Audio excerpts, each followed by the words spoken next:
The Johnsky is a YouTube channel run by and run for people over the age of 13. People under the age of 13 should click off of this video right now, or watch with a parent or guardian. Viewer discretion is advised.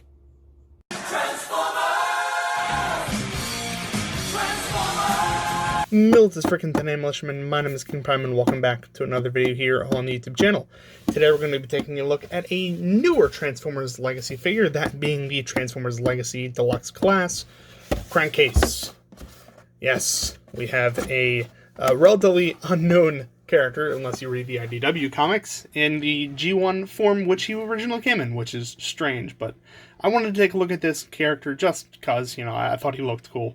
So I want to get a review out of him, but before we get into that review, let's take a look at the packaging as always. Up front we have a picture of Crankcase in his vehicle mode, his name, as well as the Legacy trades, Hasbro trades, and the Deluxe Class. Transformers trades on the sides, as well as the Generations and Takara Tomy logo. Legacy trades again at the top. On the side we have the old style of Legacy artwork, as well as the Transformers Authentic and Legacy trades once again. On the other side, we have Crankcase's mugshot, as well as his name in Cybertronian, and a full body photo of what he's going to look like. On the back, we have a picture of Crankcase in his robot and vehicle mode, 14 steps to transform, and some tech specs if you want to read those, some legal jargon, and that's about it. I say this in every single video, but you only really care about the box if you are a carded collector, of which I'm not. I'm here to open and review these toys, and that is just what I'm going to do. Freeze frame. What kind of an attitude is that? Here's my contribution!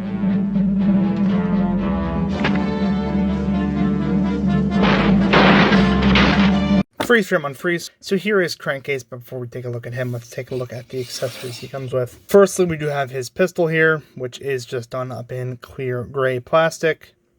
It has a 5mm port at the top here, and can plug into his hand, like so. This is the one I actually display him with, though. This is the one I have him hold, because on the other hand, he does have this weapon, this sort of giant launcher of some sort, of this double-barreled weapon that is actually just the front end of the car, the vehicle mode, which is, you can just fold that up and hey, now it's the grill. Personally, I don't even use this. I hate the way that this is designed, so I just shove it right onto the chest of the robot mode so that it can have some okay storage and I do not lose it, because I don't want to lose it, and it can just work like that. Or you can take it off, unfold the barrels, and then stick it in his hand to have a nice giant, and god, this figure's fiddly, a nice giant blaster for the figure to wield. Personally, I am on team leave it on the chest, like this.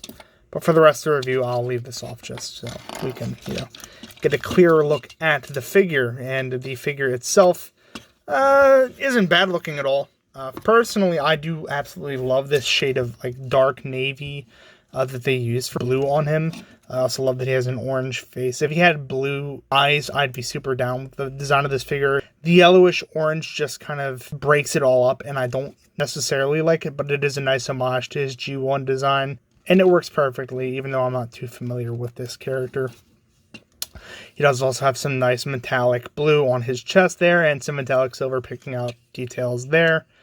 Nice greebling and stuff like that, as with all these Hasbro figures that have nice little mechanical details throughout the rest of the figure.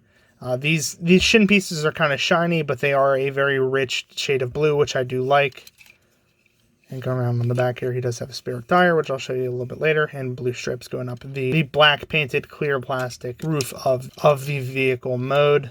He does also have these kind of little cannons that are over on his shoulders, which are kind of a pain in the ass to deal with. I just freaking hate dealing them out, and they do look like dicks a little bit, so take that as you will. But it is really not that bad. Regarding the articulation of Crankcase, he does have a ball joint at the head, so he does have a pretty good range of motion. He has some really weird articulation at his shoulders. He does have a I don't even know, some people call this a hot rod joint, because of the Studio Series 86 figure that can go, where his shoulder is on top of his chest there.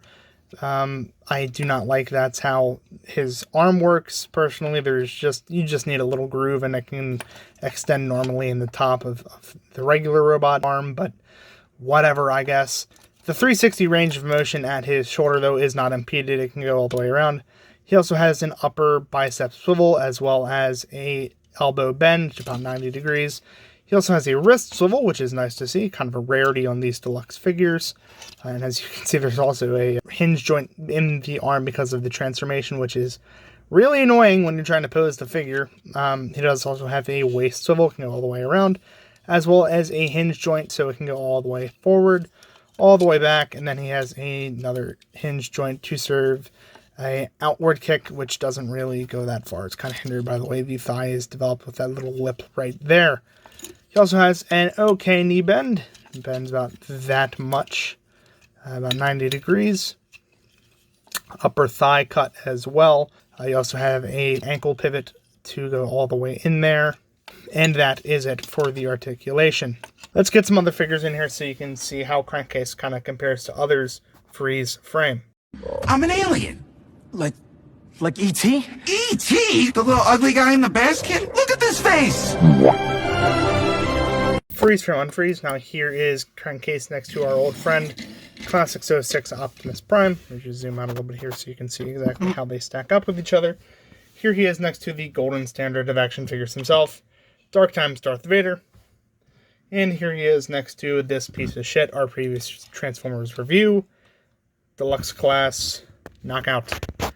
And as you can see, he's just a little bit shorter than Knockout, taller than Vader, and a considerable amount shorter than Prime, which is just about the common theme between all of these new legacy figures. But before I rant too much about how these compare to each other, let me show you how Crankcase transforms freeze frame.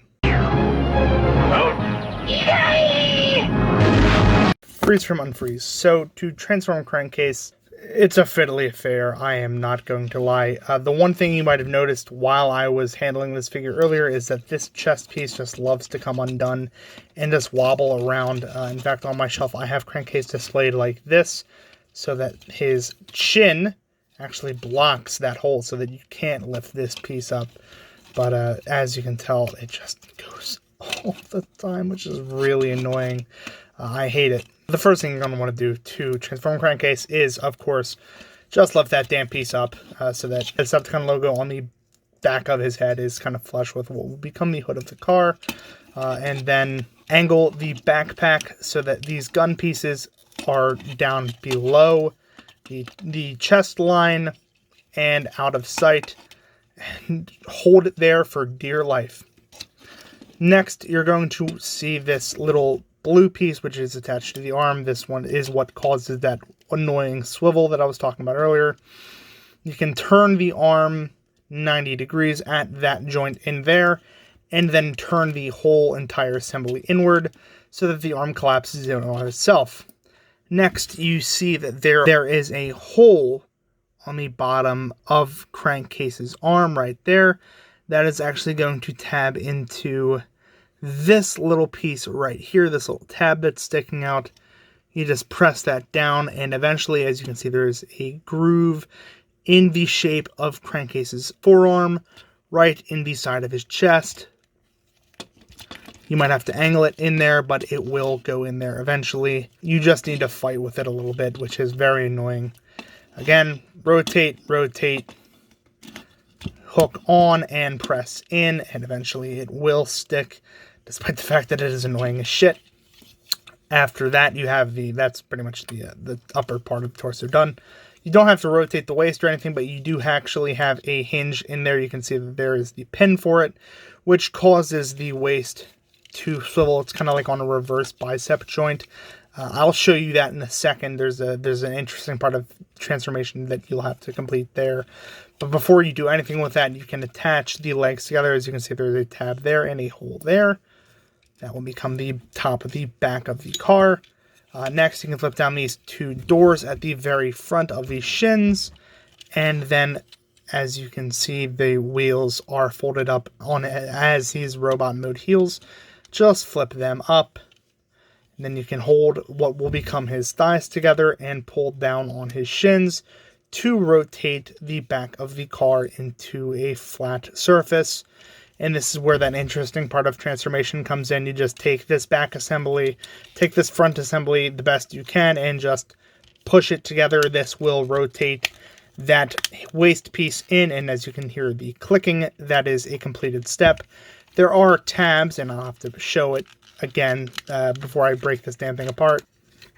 There are tabs on the top of this blue piece here that will tab into the bottom side of the hood. As you heard, that was the clicking that occurred just now. As you can see inside here, there is the front fenders of the wheel section that you just want to align with the top so that they are flush against each other. And again, these pieces rotate like no one's business. They're kind of loose on my copy.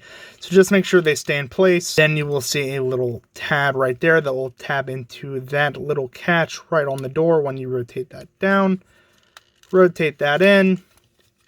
Rotate that in. And you have a, for the most part, as well as you are going to get it, vehicle mode. Of course, there are also little parts up here which you can press in, but they just, as you can see, do not like to stay no matter what you do. Even on the other, actually on the other side it caught, but on the side it doesn't. It just does not want to on this copy. Like I said, this is a fiddly affair. All you need to do to complete the transformation now is again take that little grill piece that we were talking about earlier. I always keep this on the vehicle so I never have to worry about it. And that is the entire vehicle mode completed.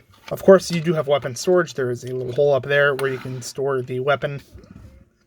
Crankcase does actually have a really nice vehicle mode. It is nice, sleek, dark blue and black with a little bit of teal and Decepticon purple flavor to just make the entire facade a little bit nicer. To compare him with some other vehicles, here we have Knockout, previous Transformers review. Here he is next to an old classic 06 Optimus Prime. And just for shits and gigs, here he is next to our old friend, the golden standard of action figures himself, Dark Times Darth Vader. Just so you can see how he stacks up there. But before I talk too much about the vehicle modes, let's actually get onto the final thoughts so I can tell you exactly what I think of Crankcase here. Freeze frame. Kill them all. Punk-ass Decepticon. Any last words? The fallen shall rise again. Not today. Freeze from unfreeze. So, overall, this figure is okay. I've had enough experience with it to it doesn't infuriate me as much as it did when I got it. And it's not like Knockout where it's just consistently bad, but it is less than ideal, at least in my case. I absolutely hate that this figure, if I have him facing forward, just wobbles like no one's business, and that I have to have him facing a little bit off to either side in order to truly lock that chest in. I also don't like that I don't really know that much about him. It's not bad, though. I just don't know who Crankcase is. I know very little about the IDW universe, as I said earlier. But this is a cool design, and I love his colors, and engineering behind the chest gun is admittedly pretty clever. As a run-of-the-mill skids repaint, this is not bad. I would definitely recommend it for any IDW fan or fans of the character, but personally, this figure can probably stay out of your collection. But if you like Crankcase, or you like this figure, or the Decepticon, the IDW run of Transformers, or Transformers in general, make sure to share this video with your friends, share it with Facebook groups, all that good stuff. If you like the content, make sure you like, comment, and subscribe down below. Keeps helping the channel grow, keeps helping me pump out this content. That's going to be pretty much it for this time, my friends. Thank you all so very much for watching, and as always, peace.